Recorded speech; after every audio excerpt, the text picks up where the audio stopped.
आप पश्चिमी सभ्यता का इतना ज्यादा समर्थन और भारतीय संस्कृति का इतना विरोध क्यों करते हैं? क्या हमारे महान नैतिक मूल्यों की गरिमा को भूल गए? पश्चिमी फिरंगियों ने तो सैकड़ों वर्षों तक हमें लूटा, हमारा रक्त चूसा और हमारी पवित्र मानसिकता में अपनी भोग लिप्सा से भरी दूसरी संस्कृति के कीटाणु छोड़ गए।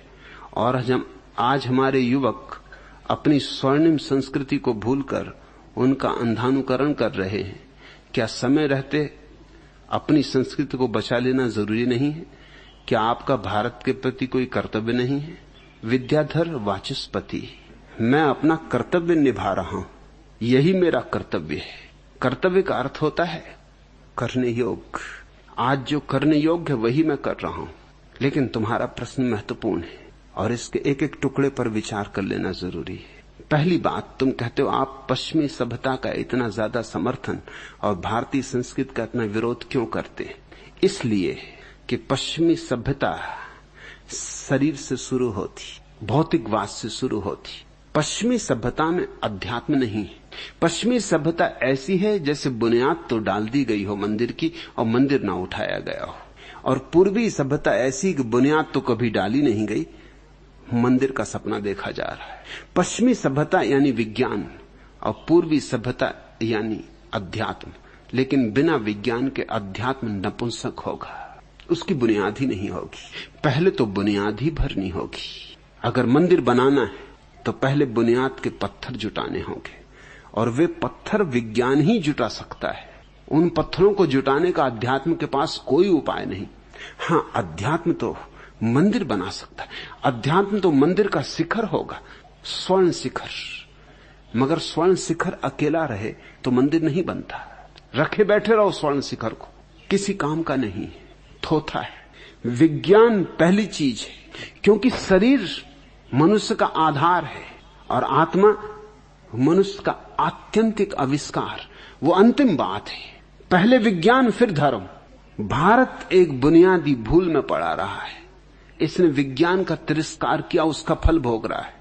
विज्ञान के तिरस्कार के कारण तुम 2000 साल गुलाम रहे हो, किसी और कारण से नहीं। और अभी भी विज्ञान का तिरस्कार किया तो तुम भ्रांति में ही हो कि तुम स्वतंत्र हो। तुम्हारी स्वतंत्रता 2 मिनट में मिटाई जा सकती। क्या करोगे तुम अणु बम के मुकाबले? क्या करोगे तुम हाइड्रोजन बम के मुकाबले? तुम्हारी स्वतंत्रता दूसरों की कृपा पर निर्भर है, ख्याल रखना। तुम्हारी स्वतंत्रता 2 क्षण में मिटाई जा सकती। और हमें शर्म भी नहीं आती ये कहते हुए कि फिरंगियों ने हमें गुलाम किया। तो तुम गुलाम हुए क्यों? इतना बड़ा देश, 40 करोड़ का देश, कुल 3 करोड़ संख्या वाले देश का गुलाम हो गया। चुल्लू भर पानी में डूब मरो, इसके पहले कि इस तरह के प्रश्न पूछो। शर्म भी नहीं आती? 40 आदमियों को 3 आदमी गुलाम बना ले और फिर भी गाली दें कि इन दुष्टों ने हमें गुलाम बना लिया। तो तुम करते क्या रहे? तुम भाड़ झोंकते रहे, तुमसे कुछ भी ना हो सका। इतना तो कर सकते थे, कम से कम आत्महत्या करके मरी जाते, वो भी तुमसे ना हो सका। और तुम तो आत्मा की अमरता में विश्वास करने वाले लोग, तुम्हें कम से कम मर तो जाना ही था। कुछ और ना कर सकते थे तो मर तो सकते थे। तो लाशें पड़ी रह जाती, फिर जिनको लाशों पर मालकियत करनी होती वो कर लेते, वो खुद ही भाग गए होते। लाशों की सड़ान ऐसी उठती, 40 करोड़ लाशें, जरा सोचो तो, पूरा मुल्क कब्रिस्तान हो जाता। अंग्रेज तो भाग ही गए होते। लेकिन तुम गुलाम इतने जल्दी हो गए। तुम अंग्रेजों के कारण गुलाम नहीं हुए, तुम्हारे तथाकथित ऋषि मुनियों के कारण तुम गुलाम हुए हो। और जब तक तुम ये सत्य नहीं समझोगे तुम फिर गुलाम होगे। तुम्हारे भाग्य में गुलामी है। फिर ये तुम्हारे तथाकथित ऋषि मुनियों की कृपा है कि उन्होंने तुम्हें उल्टी बातें सिखाई। उन्होंने जीवन की बुनियाद तो तुम्हें दी नहीं और जीवन के शिखर की बकवास शुरू कर दी। काखागा सिखाया नहीं और तुम्हारे हाथ में कालिदास के शास्त्र पकड़ा दिए कि इनको पढ़ो, अध्ययन करो बेटा। काखागा आता नहीं और तुम्हारे हाथ में सूत्र दे दिए बड़े बड़े। छोटे बच्चे के हाथ में जैसे कोई तलवार थमा दे, तो या तो वो खुद को नुकसान पहुंचाएगा, किसी और को नुकसान पहुंचाएगा। तुम दुनिया की सबसे पुरानी सभ्यता हो, तुम्हारे पास तो विज्ञान परम शिखर पर होना चाहिए था, लेकिन तुम्हारे तथाकथित धर्मगुरु तुम्हें भगोड़ा बनाते रहे, पलायनवादी बनाते रहे। कहते रहे संसार तो माया है और जो होना है वो तो परमात्मा की कृपा है, उसके बिना तो पत्ता भी नहीं हिलता। तो फिरंगियों ने तुम पर कब्जा कैसे कर लिया? फिरंगी तो तुम्हारे परमात्मा से भी ताकतवर मालूम होते। तुम कहते हो कि पश्चिमी फिरंगियों ने तो सैकड़ों वर्षों तक हमें लूटा। तुम लूटे क्यों? तुमसे कुछ करते ना बना। तुम इतने नपुंसक क्यों? तुम इतने नपुंसक? तुम्हारे पास वैज्ञानिक साधन न थे। तुम मूढ़ताओं से भरे हुए लोग हो और तुम अपनी मूढ़ता को अभी भी बचाना चाहते हो और मुझसे भी चाहते हो कि मैं भी अपना कर्तव्य पूरा करूं तुम्हारी मूढ़ता बचाने के लिए। जिस मूढ़ता के कारण तुम परेशान रहे हो उसको मैं मिटा के अपना कर्तव्य पूरा कर रहा हूं। और किस तरह कर्तव्य पूरा किया जा सकता? जरूर मेरी बात जहर की तरह लगेगी, लेकिन मेरी मजबूरी है। किसी को कैंसर हो तो ऑपरेशन तो करना ही होगा। और तुम जिसको संस्कृति कह रहे हो वो तुम्हारा कैंसर है, उसकी आधार ही नहीं है कोई। धर्म की बकवास है तुम्हारे पास और तुम्हारी बकवास कुछ काम ना आई। तुम हमेशा गलत चीजों की वजह से हारे, इसमें किसी का दोष नहीं है। जब सिकंदर ने भारत में हमला किया और पौरुष हारा तो हारने का कारण क्या था? हारने का कारण यह था कि पौरुष हाथियों को लेकर लड़ने गया और सिकंदर घोड़ों को लेकर लड़ने आया था। उस जमाने में घोड़े विकसित साधन थे हाथियों के मुकाबले। हाथी कोई बारात वगैरह निकालनी हो तो ठीक, कि किसी संत महंत का अखाड़ा निकालना हो तो ठीक। युद्ध के लिए हाथी ठीक नहीं है। जगह भी ज्यादा घेरते हैं, दौड़ भी नहीं सकते घोड़े के मुकाबले, उनकी क्षमता भी नहीं होती। उनके चलने फिरने के लिए भी जगह काफी चाहिए। घोड़े छोटी सी जगह में से निकल जाएं। घोड़े में गति भी होती है, तीव्रता भी होती, त्वरा भी होती। हाथी को तो मोड़ने हो तो आधा घंटा लग जाए। पौरुष हारा हाथियों की वजह से, पौरुष हारा अविकसित साधनों की वजह से। 2000 साल में किन किन ने तुम्हें गुलाम बनाया? जरा सोचो तो। जो आया उसी ने तुम्हें गुलाम बनाया। हूण आए, बर्बर आए, तुर्क आए, मुगल आए, जो भी आया, अंग्रेज आए, पुर्तगाली आए, फ्रेंच आए, जो भी आया, तुम जैसे गुलाम बनने को तैयार ही बैठे थे। तुम एक से भी नहीं जूझ सके और फिर भी तुम अकड़ से कह पाते हो कि इन्होंने हमें गुलाम बनाया। तुम गुलाम बने, तुम गुलाम बनने के लिए बैठे थे। तुम तो झोली पसारे बैठे थे कि आओ हमें गुलाम बनाओ। तुम्हारे पास हमेशा अविकसित साधन थे, जो भी आया उसके पास विकसित साधन थे। और आज भी तुम्हारी स्वतंत्रता की क्या कीमत है, क्या मूल्य? कमजोर की स्वतंत्रता का क्या मूल्य हो सकता है? चीन ने तुम्हारी जमीन पर कब्जा कर लिया, तुमने क्या कर लिया? अब तो तुम स्वतंत्र हो, कुछ तो करके दिखा देते। लेकिन पंडित जवाहरलाल नेहरू ने कहा उस जमीन का क्या करेंगे, उस पर घास भी पैदा नहीं होता। देखते हो कैसे कैसे हम अपने को समझा लेते। क्या करना उस जमीन का, उसमें घास भी पैदा नहीं होता, तो फिर लड़े ही काहे को? ऐसे भी तुम्हारे देश में क्या पैदा होता है? कम से कम मिलिट्री को ही विदा करो, ये झंझट ही छोड़ो। 70% देश का धन सेना पे खर्च होता है, काहे के लिए खर्च कर रहे हो? इसको ही बचा लो कम से कम। कुछ गरीबों के पेट भरेंगे, दरिद्र नारायण की कुछ सेवा होगी, कुछ मंदिर बना लो, कुछ धर्मशालाएं बना लो, काहे को? और ऐसे भी क्या पैदा होता है? जो भी आएगा सो खुद ही परेशान होकर लौट जाएगा। क्या क्या सांत्वनाएं खोजते हो?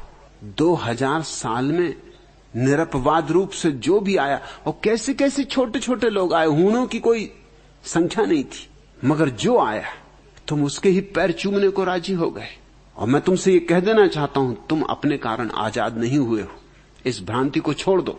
तुम्हारे राजनेता लाख तुम्हें समझाएं, तुम अपने कारण आजाद नहीं हुए हो। क्योंकि तुमने क्रांति तो 1942 में की थी, आजाद 47 में हुए। ये तो खूब मजा हुआ। दुनिया में कभी कोई ऐसी क्रांति देखी? 1917 में रूस में क्रांति हुई तो 1917 में क्रांति हुई कि 1922 में जाके सफलता मिली? 1942 में तुमने क्रांति की और 1947 में जाकर तुम आजाद हुए। इस आजादी में तुम्हारा कुछ भी नहीं है। इस आजादी में तुम इस भ्रांति में मत पड़ना कि तुम्हारा कोई बहुत बड़ा दान है, योगदान है। इस आजादी में भी तुम पे पश्चिम की कृपा है। गुलामी भी उन्होंने दे दी थी तुम्हें, आजादी भी दे दी उन्होंने तुम्हें, और आज तुम्हारी आजादी छीनी जा सकती है। अभी चीन तुम पे कभी भी सवार हो सकता है। अगर नहीं सवार होता तो रूस के कारण, तुम्हारे कारण नहीं। और चीन सवार नहीं होगा तो रूस सवार होगा। तुम तो खच्चर हो, तुम पे कोई ना कोई सवार होगा, तुम किसी न किसी को ढोओगे। इसलिए मैं कहता हूं पहले विज्ञान, ये भूल बहुत हो चुकी, 10,000 साल में ये भूल बहुत हो चुकी। अब विज्ञान और विज्ञान की तकनीक, मगर तुम्हारे मूढ़ महात्मा तुमको समझाते हैं चरखा कातो। अगर मैं उनका विरोध करता हूं तो तुमको लगता है कि मैं तुम्हारी दुश्मनी कर रहा हूं। काटो चरखा, चरखा काटने से कोई अणुबम का मुकाबला नहीं हो सकेगा। तुम काटते रहना चरखा, तुम फिर गुलाम होोगे। कोई तुम्हें समझा रहा है खादी पहनो, कोई तुम्हें समझा रहा है 3 ही वस्त्र अपने पास रखो, कोई तुम्हें समझा रहा है ब्रह्मचर्य साधो, कोई तुम्हें समझा रहा है उपवास करो, कोई तुम्हें समझा रहा है कि सिर के बल खड़े हो, योगासन करो, कोई कह रहा पद्मासन लगाओ, सिद्धासन लगाओ। ये तुम लगाते ही रहे 10,000 साल से, और तुमने किया ही क्या। मैं तुमसे कहता हूं विज्ञान को जन्मा लो, समय रहते जन्मा लो। हमने बड़ी से बड़ी भूल जो की है अतीत में वो थी विज्ञान को नहीं जन्माया। और हम जन्मा सकते थे क्योंकि हमारे पास कोई विचारकों की कमी न थी, चिंतकों की कमी न थी। मगर हमने चिंतकों और विचारकों को गलत मोड़ दिया, हमने उनको भगोड़ा बना दिया, पलायनवादी बना दिया। हमारे सारे विचारक और चिंतक पहाड़ों में चले गए, गुफाओं में चले गए। अगर अल्बर्ट आइंस्टीन यहां पैदा होता तो बैठे होते किसी हिमालय की गुफा में और जप रहे होते राम राम या हनुमान चालीसा पढ़ रहे होते। वो तो सौभाग्यशाली है कि यहां पैदा नहीं हुआ, नहीं तो तुमने बर्बाद कर दिया होता।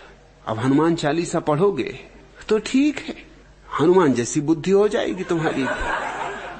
इससे ज्यादा आशा भी क्या कर सकते हो। कोई बंदरों को पूज रहा है, कोई गौ भक्त है, कोई हाथियों को पूज रहा है, कोई झाड़ों को पूज रहा है। इस संस्कृति को तुम मुझसे बचाने को कह रहे हो। इसमें बचाने योग्य क्या है। इस कूड़ा करकट को बचाने की बात कर रहे हो। और तुम कहते हो कि आप पश्चिमी सभ्यता का इतना ज्यादा समर्थन और भारतीय संस्कृति का इतना ज्यादा विरोध क्यों करते हैं। इसलिए कि भारत से मुझे प्रेम।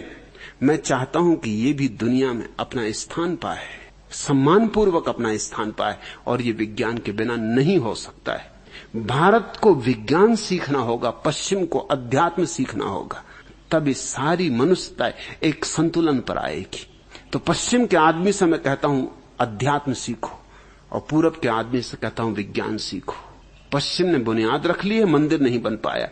हमने मंदिर की कल्पना कर ली लेकिन बुनियाद ही नहीं। अगर दोनों में से चुनना हो तो मैं पश्चिम को चुनूंगा, क्योंकि पश्चिम ने कम से कम बुनियाद रख ली। बुनियाद प्राथमिक है, बुनियाद रख ली है तो मंदिर भी बन सकता है। लेकिन बुनियाद ही ना हो तो मंदिर कैसे बनेगा। लाख कल्पनाएं करते रहो, सपने संजोते रहो, कुछ भी ना होगा। इस देश में बन नहीं सका मंदिर, कल्पना ही रही हमारे। क्या बन पाया है।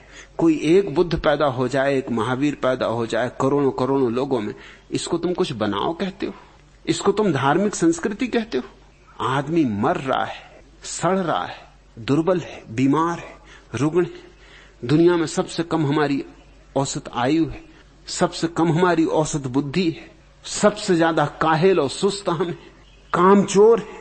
इस संस्कृति को तुम बचाने की बात कर रहे हो और तुम कहते हो कि हमारे महान नैतिक मूल्यों की गरिमा का क्या आप भूल गए। कौन से महान नैतिक मूल्य, किन नैतिक मूल्यों की बात कर रहे हो। महात्मा गांधी राम राज्य की बहुत प्रशंसा करते थे, लेकिन किसी ने भी उनसे नहीं पूछा कि राम राज्य में गुलाम बिकते थे, बाजारों में आदमी बिकता था। क्या खाक मूल्यों की तुम बात कर रहे हो। स्त्रियां बिकती थी बाजारों में, और मजा ये कि स्त्रियां राजे महाराजे ही खरीदते थे सोने, ऋषि मुनि भी खरीदते थे नीलाम में। एक तो स्त्रियों की नीलामी, पुरुषों की नीलामी, और नीलामी में खरीदारों में ऋषि मुनि भी मौजूद होते थे। उपनिषदों में कथा है गाड़ी वाले रैक्व की। वो एक ऋषि थे जो गाड़ी में चलते थे, बैलगाड़ी में चलते थे, तो उनका नाम ही गाड़ी वाले रैक्व हो गया। विनोबा कई जगह उनका उल्लेख किए, लेकिन अधूरा और बेईमानी भरा उल्लेख किया है उन्होंने कि उस समय का सम्राट अपने अंतिम जीवन के क्षणों में रैक्व ऋषि के पास, उसके चरणों में बहुत धन लेके आया, रथों में धन भर के लाया, असरफियां, हीरे जवाहरात ढेर लगा दिए उसने रैक्व के चरणों में। चरण छू के उसने कहा कि प्रभु मुझे ब्रह्म ज्ञान दे। रैक्व ने कहा, अरे शूद्र, तू सोचता है कि धन से तू मुझे खरीद लेगा, ले जा अपना धन। विनोबा इसकी बड़ी प्रशंसा करते हैं कि ये बड़ी अद्भुत बात, इतने धन को हमारे महर्षि ने कह दिया, ले जा ये धन, ये मिट्टी से तू सोचता है मुझे खरीद लेगा। इस मिट्टी से ब्रह्म ज्ञान पाना चाहता है, अरे शूद्र, विनोबा का अर्थ यह है कि शूद्र उन्होंने इसलिए कहा कि धन पे तेरी इतनी आस्था है तो तू शूद्र ही है, अभी तुझे कुछ समझ में नहीं आया, ले जा अपना ये सब धन। ऐसे ब्रह्म ज्ञान नहीं मिलता। लेकिन ये कहानी अधूरी है। कहानी जब तक पूरी ना कही जाए बेईमानी। कहानी पूरी यह है कि ऋषि रैक्व और ये सम्राट दोनों ही जब जवान थे तो एक नीलामी में, जहां स्त्रियां, सुंदर स्त्रियां नीलाम हो रही थी, खरीदने गए थे। स्वभावतः रैक्व ने एक सुंदर स्त्री पर दाम लगाए, बहुत दाम लगाए, मगर सम्राट भी उसी को खरीदना चाहता था। अब सम्राट के मुकाबले ऋषि न टिक पाए, क्योंकि धन इतना नहीं था। ऐसे काफी था लेकिन इतना नहीं था, तो मजबूरी में वो स्त्री को छोड़ना पड़ा। सम्राट उस स्त्री को खरीद के ले गया। तब से रैक्व मन में दुश्मनी थी सम्राट के प्रति। फिर वृद्धावस्था में वो सम्राट, वृद्धावस्था में जब मौत करीब आती है तो ब्रह्म की स्मृति किसी को भी आने लगती। मौत सभी को डरा देती। वो सम्राट भी घबराया। उसने पूछा कि मैं किससे ज्ञान लेने जाऊं। रैक्व का बड़ा नाम था, तो रैक्व के पास ज्ञान लेने गया। तो रैक्व ने कहा, अरे शूद्र, हटा, ले जा अपने इस धन को, तू चाहता है इस तरह ब्रह्म ज्ञान मिल जाएगा। सम्राट ने अपने वजीरों से पूछा, मैं क्या करूं। वजीरों ने कहा, शायद आप भूल गए, वो जो स्त्री आपने खरीदी थी, आप उसी स्त्री को ले जाएं, इसलिए वो नाराज है। सम्राट फिर स्त्री को लेके गया। तब रैक्व बहुत प्रसन्न हुए और उन्होंने कहा, बस बैठ, अब ब्रह्म ज्ञान ले। ये पूरी कहानी। विनोबा की बेईमानी देखते हो, कहानी का इतना छोटा टुकड़ा चुन लिया कि उसका अर्थ ही बदल जाए। ये पूरी कहानी। कौन से नैतिक मूल्य, किसको तुम नैतिक मूल्य कहते हो? ऋषियों की पत्नियां होती थी, एक नहीं अनेक। और ये ऋषियों की बात, साधारण आदमी की तो बात छोड़ दो। और पत्नियों के साथ साथ वधुएं होती थी। अब तो वधुओं का अर्थ बदल गया है, वो वैदिक अर्थ नहीं है। अब तो हम वधु कहते हैं पत्नी को, वर और वधु। मगर पुराना अर्थ, वैदिक अर्थ बड़ा और था। वधु नंबर 2 की पत्नी का नाम था। पत्नी तो होती थी, वो जायज पत्नी थी, उससे विवाह हुआ था। और वधु कहते थे उसको जिसको खरीदा था। उससे तुम पत्नी का संबंध रख सकते थे, लेकिन वो जायज पत्नी नहीं थी। उसके बेटों को तुम्हारी संपत्ति पे कोई अधिकार नहीं होता, कानूनी अधिकार नहीं होता। वो रखेल थी, उसको वधु कहते थे। तो ऋषियों के पास अनेक पत्नियां होती थी और उससे भी ज्यादा रखेलें, वधुएं होती थी। और तुम नैतिक मूल्यों की बात कर रहे हो। कृष्ण के पास 16,000 स्त्रियां थी और तुम नैतिक मूल्यों की बात कर रहे हो। और ये स्त्रियां सब उनकी विवाहित नहीं थी, चुराई गई थी। इनमें बहुतों दूसरों की स्त्रियां थी, उनको भगा के ले जाया गया था, उनको जबरदस्ती छीन लिया गया था। तुम किन नैतिक मूल्यों की बात करते हो? तुम्हारे पांडव, एक स्त्री को 5 ने बांट लिया था। एक स्त्री के 5 पति बन बैठे थे, उस स्त्री को वैश्या बना दिया। और फिर इन 5 पांडवों में, जिनमें प्रमुख युधिष्ठिर थे, जिनको तुम धर्मराज कहते हो, धर्मराज कहते हो तो निश्चित ही बड़े नैतिक व्यक्ति को धर्मराज कहते हो, तभी तो। नहीं तो धर्मराज कहने का क्या कारण? महान नैतिकता रही होगी। और नैतिकता देख तो जुआरी, और जुआरी भी ऐसे कि सब धन भी हार गए और पत्नी को भी दांव पे लगा दिया। आज कोई पत्नी को दांव पे लगा के तो देखे, जेल खाने में सड़ेगा। और फिर भी धर्मराज धर्मराज ही रहे। और वहां महान गुरु द्रोण उपस्थित थे और महान आध्यात्मिक पुरुष, बड़े ज्ञानी भीष्म उपस्थित थे, वो भी चुपचाप बैठे रहे। और इसकी बहुत चर्चा की जाती। अभी मुझे एक पत्र लिखा गया, किसी ने पत्र लिखा है कि माया त्यागी को नग्न करके रास्तों पर घुमाया गया। आप भगवान हैं तो आपने उसकी रक्षा क्यों नहीं की? कृष्ण ने तो जब द्रौपदी को नंगा किया गया था तो उसकी रक्षा की थी। बात तो बिल्कुल ठीक है, लेकिन फिर मुझे कृष्ण के दूसरे अधिकारी भी चाहिए। एक माया त्यागी को बचाऊंगा, लेकिन अनेक स्त्रियों के कपड़े छीन के कृष्ण झाड़ पर चढ़ बैठे थे, वो भी हक मुझे चाहिए। और कितनी स्त्रियों को माया त्यागी बना दिया था वो तो सोचो। और जिसके कपड़े बचाए थे वो उनकी बहन थी, और जिनके कपड़े छीने थे वो दूसरों की बहनें थी। और 16,000 स्त्रियों को चुरा के ले आए थे, वो भी हक मुझे चाहिए। तो मैं भी शर्त पूरी करने को राजी हूं। लेकिन तुम किन नैतिक मूल्यों की बातें कर रहे हो? कौन सी नैतिकता थी तुम्हारे देश में? नाहक शोरगुल मचाए हुए हो। और तुम बुद्धू बना लेते हो पश्चिम के लोगों को, क्योंकि उनको तुम्हारे इतिहास का कोई पता नहीं। इसलिए तुम्हारे महात्मागण जाके पश्चिम में प्रचार करते फिरते हैं कि भारत की महान नैतिकता। इससे ज्यादा अनैतिक कोई देश दुनिया में कभी नहीं रहा है। तुमने बौद्ध भिक्षुओं के साथ क्या किया, क्या दुर्व्यवहार किया, कैसे बौद्ध धर्म एकदम भारत से विलुप्त हो गया, कढ़ाओं में जलाया है तुमने, भारत से बौद्धों को बिल्कुल उखाड़ फेंका। किस नैतिकता की तुम बातें कर रहे हो? कौन से नैतिक मूल्य हैं तुम्हारे जिनका मैं सम्मान करूं? शूद्रों के साथ तुमने क्या किया है 10,000 वर्षों में? और तुमने ही नहीं, तुम्हारे राम ने क्या किया? तुम्हारे राम ने एक शूद्र के कानों में शीशा पिघलवा के भरवा दिया और अब भी तुम उनको मर्यादा पुरुषोत्तम कहे चले जाते हो। तुम्हें शर्म भी नहीं लगती, संकोच भी नहीं लगता। और मजा तो यह है कि शूद्र भी राम के मंदिर में प्रवेश करने को लालाए थे।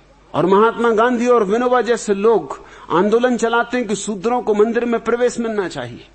किसके मंदिर में? यही राम का मंदिर, जिसने कि शूद्र के कान में इसलिए शीशा पिघलवा दिया कि इसने चोरी से वेद वचन सुन लिए थे। कौन सा गुनाह किया था? वेद पर किसी की बपौती?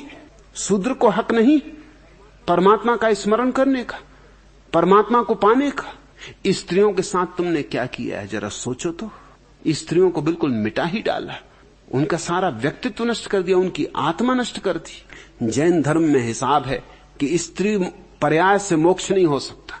स्त्रियों को जैन शास्त्रों को जला देना चाहिए, मगर वही स्त्रियां मूढ़ों की तरह जैन मुनियों के चरणों में बैठी सेवा कर रही।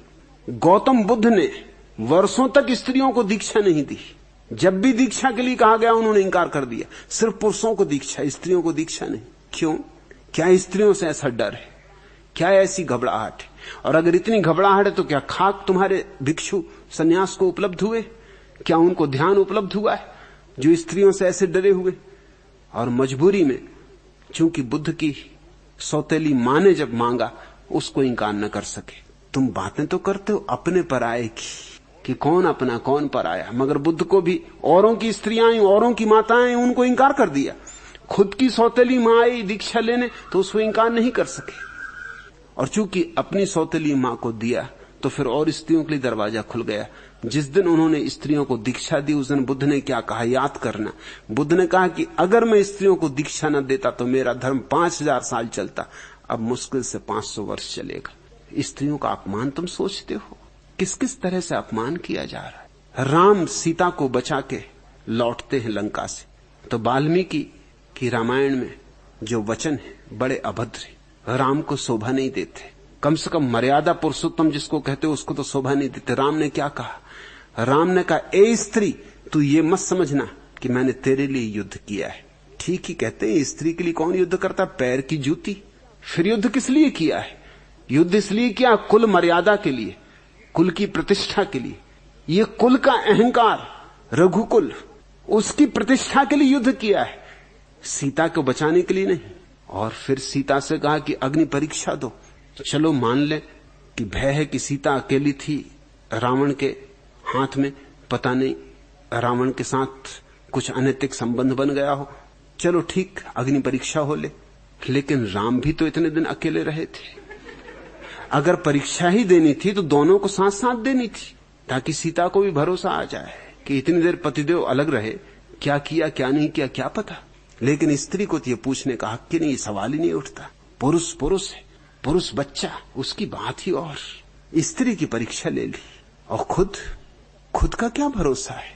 लेकिन हमें स्त्रियों को इस तरह दबाया, उनकी जबान काट दी कि सीता को यह भी न सूझा कि कहती कि आओ तुम भी साथ, जैसे भांवर साथ डाली थी ऐसे हम दोनों ही अलग रहे इतने दिन।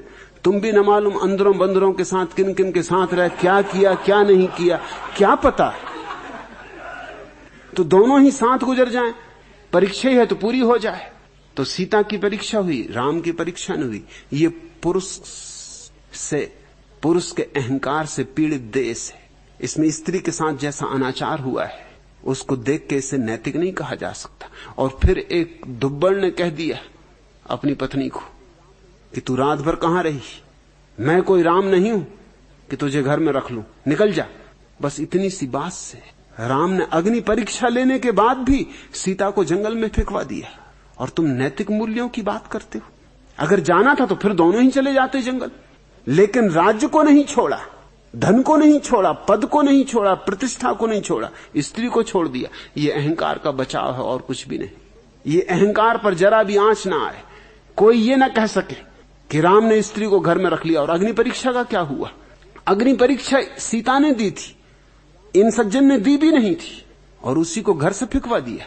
और अहंकार को बचाने के लिए कि कोई ऐतराज न कर सके, कोई संदेह खड़ा न कर सके, कोई शंका न उठा सके, गर्भिणी स्त्री को जरा भी ख्याल नहीं, और नैतिक मूल्यों की बातें करते हो। तो मुझे तो कोई नैतिक मूल्य नहीं दिखाई पड़ते।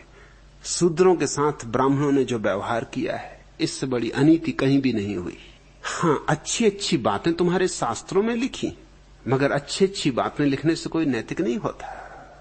अच्छी अच्छी बातें दुनिया के सब शास्त्रों में लिखी, इससे क्या फर्क पड़ता है? इस्लाम शब्द का अर्थ होता है शांति का धर्म, लेकिन मुसलमानों ने दुनिया की शांति नष्ट की। नाम से क्या होता है? जीसस ने कहा है प्रेम परमात्मा है, और ईसाइयों ने जितने कत्लेआम किए दुनिया में, और जितने जिहाद लड़े, और जितनी हत्याएं की, किसी ने भी नहीं की। शास्त्रों से क्या होता है? शास्त्र तो बड़े बड़े प्यारे वचन लिख देते। अरे प्यारे वचन लिखने में क्या हर्ज लगता है? कोई दाम लगते, कोई अड़चन आती, सुंदर सुंदर कविताएं रचने में कौन सी मुश्किल है? मगर जीवन क्या सबूत देता है? जीवन तो कुछ और सबूत दे रहा है। मैं जीवन को देखता हूं, मैं तुम्हारे शास्त्रों को नहीं देखता, और मैं तुम्हारे शास्त्रों और तुम्हारे जीवन में बुनियादी विरोध पाता हूं। और तुम असली चीज हो, शास्त्र का क्या है? तुम पूछते हो पश्चिमी फिरंगियों ने तो सैकड़ों वर्षों तक हमें लूटा, हमारा रक्त चूसा, और हमारी पवित्र मानसिकता में अपनी भोग लिप्सा से भरी दूसरी संस्कृति के कीटाणु छोड़ गए। क्या तुम सोचते हो खजुराहो, कोणार्क, पुरी के मंदिर फिरंगियों ने बनवाए? क्या तुम सोचते हो कोक शास्त्र फिरंगियों ने लिखा? क्या तुम सोचते हो वातनसायन का कामसूत्र फिरंगियों ने लिखा? ऋषि वातनसायन कोई अंग्रेज थे? और ये पंडित कोक, जिनके नाम संभवतः कोका कोला चलता है, ये कश्मीरी ब्राह्मण थे जिनने कोक शास्त्र रचा। तुम किसको बातें कर रहे हो? दुनिया को पता भी नहीं था कोक शास्त्र का, वातनसायन के कामसूत्र का। पश्चिम में तो काम वासना की चर्चा बड़ी आधुनिक है। सच पूछो तो पहली दफा इस सदी के प्रारंभ में सिगमंड फ्रायड ने और हेवलक एलिस ने, दो आदमियों ने पश्चिम में काम शास्त्र की चर्चा शुरू की। और तुम्हारे वातनसायन के सूत्र 3000 साल पुराने, और तुम्हारा कोक शास्त्र 1500 साल पुराना है। जो पश्चिम में अभी इन 80 वर्षों में हुआ है, वो तुम 3000 साल से कर रहे हो। और तुम कहते हो तुम्हारी पवित्र मानसिकता। आदमी थोड़ा सोचता भी है, मगर हम अपने ही शब्दों के जाल में ऐसे खो गए हैं कि हम भूल ही गए कि हमने क्या किया है। तुम जरा अपने शास्त्रों को उठाकर देखो, अपने पुराणों को उठाकर देखो, तब तुम्हें पता चलेगा। तुम्हारे पुराण जितनी गंदगियों से भरे, उतनी कोई गंदी फिल्म बनी नहीं अब तक दुनिया में। तुम्हारे देवता जिस तरह की गंदगी से भरे हुए, जिस तरह की भोग लिप्सा से भरे हुए, उस तरह की भोग लिप्सा गुंडों में भी नहीं पाई जाती। तुम अपने पुराण उठा लो, देवता उतर आते हैं, छिप के ऋषि मुनि बेचारे गए हैं स्नान करने ब्रह्म मुहूर्त में। शायद इनको इसलिए समझाया कि ब्रह्म मुहूर्त में स्नान करने जाओ, ये तो ब्रह्म मुहूर्त में स्नान करने चले गए हैं। देवता आ जाते हैं छिप के, पति बन के, और पत्नियां सो रही बिस्तर में, उन्हें धोखा दे जाते हैं, उनके साथ भोग कर जाते हैं, इसके पहले कि मुनियां आए वो नदारत भी हो जाते। ये तुम्हारे देवता हैं। तो आदमी की क्या हालत रही होगी, जरा ये तो सोचो। जब देवताओं की ये हालत है, तो आदमियों की क्या हालत रही होगी। तुम शंकर की पिंडी में किस चीज को पूज रहे हो? वो जन्नेन्द्रिय का प्रतीक है, और फिर भी तुम्हें शर्म नहीं आती। और प्रश्न पूछते हुए विद्याधर वाचस्पति, तुम तो शास्त्रों के ज्ञाता होगे, वाचस्पति हो, विद्याधर हो, तुम्हें तो सब ये पता होगा। फिर भी तुमने ये प्रश्न पूछ लिया कि हमारी पवित्र मानसिकता में अपनी भोग लिप्सा से भरी दूसरी संस्कृति के कीटाणु छोड़ गए। जरा भी नहीं। तुमसे ज्यादा भोगी, तुमसे ज्यादा काम लोलुप कोई जाति कभी नहीं रही। तुम्हारे पवित्रता को कोई नष्ट नहीं कर सकता, हो तो नष्ट करे। तुम में क्या कीटाणु छोड़ेगा? तुम्हारे भीतर तो कीड़े मकोड़े बैठे हुए हैं, कीटाणु वगैरह तो वही चाट जाएंगे, साफ कर जाएंगे। और तुम कहते हो आज हमारे युवक अपनी स्वर्णिम संस्कृति को भूलकर, कहां की स्वर्णिम संस्कृति? पश्चिम का अंधानुकरण कर रहे हैं। करें ना तो क्या करें, मजबूरी है। तुम्हारे पास कुछ है नहीं जिसका अनुकरण करें, और तुम्हारे पास जो कुछ भी है वो सब पश्चिम का अंधानुकरण है। तुम्हारे पास अगर रेलगाड़ी है तो पश्चिम से तुमने सीखी, हवाई जहाज है तो पश्चिम से सीखा, फाउंटेन पेन है तो पश्चिम से सीखा, साइकिल है तो पश्चिम से सीखी, बिजली है तो पश्चिम से सीखी, टेलीग्राफ, पोस्ट ऑफिस, क्या है तुम्हारे पास जो तुमने पश्चिम से नहीं सीखा? विद्याधर वाचस्पति, बीमार पड़ोगे तो फौरन अस्पताल में भर्ती होगे जो पश्चिम, फौरन डॉक्टर को नब्ज दिखाओगे। मैं वैद्यों को जानता हूं कि जब वो बीमार होते हैं तो डॉक्टरों के पास जाते, यूं आयुर्वेद की बड़ी चर्चा करते, लेकिन जब मुसीबत आ जाती तब भागे हुए एलोपैथी की शरण में पहुंच जाते। तुम जो भी सीखे हो पश्चिम से सीखे हो। सच तो यह है तुमने लोकतंत्र की धारणा पश्चिम से सीखी, तुमने स्वतंत्रता की धारणा पश्चिम से सीखी। तुम्हारे सारे नेता पश्चिम में शिक्षित हुए थे, इसलिए स्वतंत्रता और लोकतंत्र की बात उठी, नहीं तो तुम्हारे मन में तो उठ नहीं सकती थी कभी। तुम कभी स्वतंत्र रहे नहीं, जमाने हो गए, तुम कभी स्वतंत्र नहीं रहे। या तो तुम दूसरों के गुलाम रहे या अपने ही राजा महाराजाओं के गुलाम रहे। और तुम्हारे राजा महाराजाओं ने तुम्हें जिस तरह चूसा उस तरह किसी ने नहीं चूसा। तुम्हारे देश में तुमने सदियों से सिवाय गुलामी के कुछ नहीं देखा, इसलिए तुम्हें अड़चन न हुई। तुम्हारे राजा महाराजा चूसते थे, बुरी तरह से चूसते थे। तुमने सोचा क्या फर्क पड़ता है कि राजा महाराजा हिंदू हैं कि मुसलमान हैं कि ईसाई हैं, कोई नृप होए हमें कहानी, हमें फर्क ही क्या पड़ता, हमको चूसना है। अब मच्छर भारतीय हैं कि अभारतीय, क्या फर्क पड़ता है, खून तो पिएंगे। गोरे हैं कि काले, क्या फर्क पड़ता है, खटमल तो खटमल, कहीं से ले आओ, वो तो खून पिएंगे। तुम हजारों साल से गुलाम हो, तुमने कभी लोकतंत्र नहीं जाना, तुमने कभी स्वतंत्रता नहीं जानी। और आज अचानक तुम्हें ये फिक्र पड़ गई कि अंधानुकरण ना हो पश्चिम का। होगा ही, क्योंकि तुम्हारे पास कोई मूल्य नहीं है जिनको पढ़ा लिखा हुआ सुशिक्षित युवक स्वीकार करने को राजी हो सके। या तो मूल्य पैदा करो। मैं मूल्य पैदा कर रहा हूं, तुम्हारे पास मूल्य नहीं है, मैं मूल्य पैदा कर रहा हूं। और तुम देख सकते हो कि उन मूल्यों के कारण पश्चिम से युवक आ रहे हैं। मूल्य हो तो युवक कहीं से भी आएंगे। युवकों के पास दृष्टि होती, सूझ होती, हिम्मत होती, साहस होता है। ये सवाल इसका नहीं है कि पश्चिम का अंधानुकरण क्यों कर रहे हैं। तुम्हारे पास कुछ भी नहीं है जिसको पकड़ के बैठे, पकड़ने योग्य कुछ नहीं है, तो मजबूरी है। मूल्य पैदा करो, आइंस्टीन पैदा करो, रदरफोर्ड पैदा करो, तुम यहां पैदा करो, लोग विटगिंस्टीन पैदा करो, बर्ट्रैंड रसल पैदा करो। मैं उसी कोशिश में लगा हूं कि यहां मूल्य पैदा करें, यहां मनुष्य पैदा करें। आज मेरे सन्यासियों पश्चिम से जो आए हुए लोग हैं, तुम जान के हैरान होगे, सैकड़ों पीएचडी हैं, हजारों एमए हैं, कोई इंजीनियर है, कोई डॉक्टर है, कोई सर्जन है, कोई प्रसिद्ध चित्रकार है, कोई अभिनेता है, कोई कवि है, कोई मूर्तिकार है। भारत को हमेशा एक शिकायत रही कि हमारी प्रतिभाएं पश्चिम चूस लेता है। मैं शिकायत मिटाए दे रहा हूं, हम पश्चिम की सारी प्रतिभाओं को यहां ला सकते, मगर तुम्हारे इस देश के गधों के कारण मुसीबत है, उनके कारण अड़चन है। मैं मूल्य भी पैदा कर रहा हूं और मूल्यों का आकर्षण भी दे रहा हूं, मूल्यों का निमंत्रण भी पहुंचना शुरू हो गया है। तुम इसमें पड़े हो कि पश्चिम का अंधानुकरण न करें युवक, ये तो नकारात्मक बात है। मैं तो ये कह रहा हूं कि मूल्य पैदा करो, पश्चिम तुम्हारा अनुकरण करेगा। क्यों तुम इस चिंता में पड़े हो? ये तो हमेशा कमजोरों की बात है कि दूसरों के पीछे ना जाओ। ताकतवर कहता है मेरे पीछे आओ। क्या बातें करनी दूसरों के पीछे नहीं जाने की? और क्या तुम बचा सकोगे? तुम्हारे पास चुनाव क्या है? तुम सामने विकल्प क्या देते हो? तुम कुछ विकल्प तो बताओ अपने युवक को कि ये विकल्प है। विकल्प कुछ भी नहीं है। उससे कहते हो रामायण पढ़ो बाबा तुलसीदास की, वो क्या रामायण पढ़े बाबा तुलसीदास की, जो बिल्कुल अमानवीय है। ढोल गमार शूद्र पशु नारी, ये सब ताड़न के अधिकारी। कैसे युवक राजी हो? स्त्रियों को तुम ढोल के साथ गिनती कर रहे हो, गमारों के साथ गिनती कर रहे हो, पशुओं के साथ गिनती कर रहे हो। और स्त्रियों से तुम पैदा हुए, पशुओं से ऋषि कैसे पैदा हो रहे हैं, ये भी बड़े हैरानी की बात है। पशुओं से एकदम परमात्मा पैदा हो रहे हैं। ढोलों से, गमारों से ऋषि मुनि चले आ रहे हैं, ढोलों में से निकल रहे हैं। ये बाबा तुलसीदास कहां से पैदा हुए? लेकिन बाबा तुलसीदास स्त्री से नाराज, और नाराजगी का कुल कारण इतना है कि इनकी स्त्री ने ही इनको बोध दिया। ये बर्दाश्त नहीं कर सके, ये क्षमा नहीं कर पाया उसको।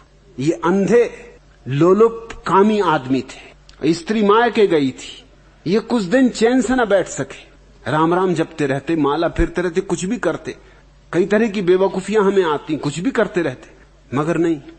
बरसात की अंधेरी रात ये पहुंच गए।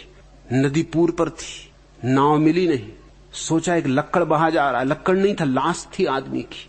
उसका ही सहारा लेके उस पार पहुंच गए। सामने के दरवाजे से घुसने की हिम्मत नहीं थी, क्योंकि लोग पूछते हैं ऐसी आधी रात आप अचानक आ गए। पर काम वासना इतनी तेजी से उठी होगी कि आधी रात भी होगा तो क्या करें, नहीं रोक सके अपने को। तो मकान के पीछे से चढ़ने की कोशिश की, समझे कि रस्सी लटकी, अंधी रही होगी काम वासना, बिल्कुल अंधी रही होगी। सांप लटका था, सांप को पकड़ के ऊपर चढ़ गए। पत्नी को बहुत हैरानी हुई। पत्नी ने कहा कि आप जितने मेरे प्रेम में अंधे हो रहे हैं, काश परमात्मा के प्रेम में अंधे होते। इतने अंधे परमात्मा के प्रेम में होते तो जीवन का परम आनंद आपका था, सत्य आपका था, मुक्ति आपकी थी। चोट खा के लौटे, इस स्त्री को माफ नहीं कर पाए। इसी स्त्री को लिख रहे हैं ढोल गंवार शूद्र पशु नारी। ढोल कौन था इसमें, गंवार कौन था, शूद्र कौन था? ये स्त्री या बाबा तुलसीदास? स्त्री नहीं आई थी सांप पे चढ़ के मुर्दे का सहारा लेके। स्त्री में ज्यादा संयम था, इन सज्जन में बिल्कुल नहीं था।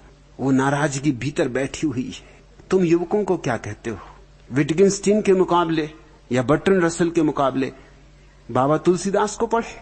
गांव के गंवार पढ़ते रहे, ठीक, उनके पास बिचाने के पास कुछ है भी नहीं। या तो बाबा तुलसीदास को पढ़ें, उनकी चौपाइयों में खोए रहें, और या फिर आला उधल बड़े लड़ैया जिनसे हार गई तलवार, इसको दोहराएं। और तुम्हारे पास है क्या? तुम मुझसे कह रहे हो कि क्या समय रहते अपनी संस्कृति को बचा लेना जरूरी नहीं, समय रहते इसको नष्ट कर देना जरूरी, समय रहते इसको आग लगा देना जरूरी है, इससे छुटकारा पा लेना जरूरी है। समय रहते नई संस्कृति पैदा कर लेनी जरूरी है, ताकि तुम्हारे युवक दूसरों के पीछे ना जाएं। क्यों तुम्हारे युवक दूसरों के पीछे जाएं?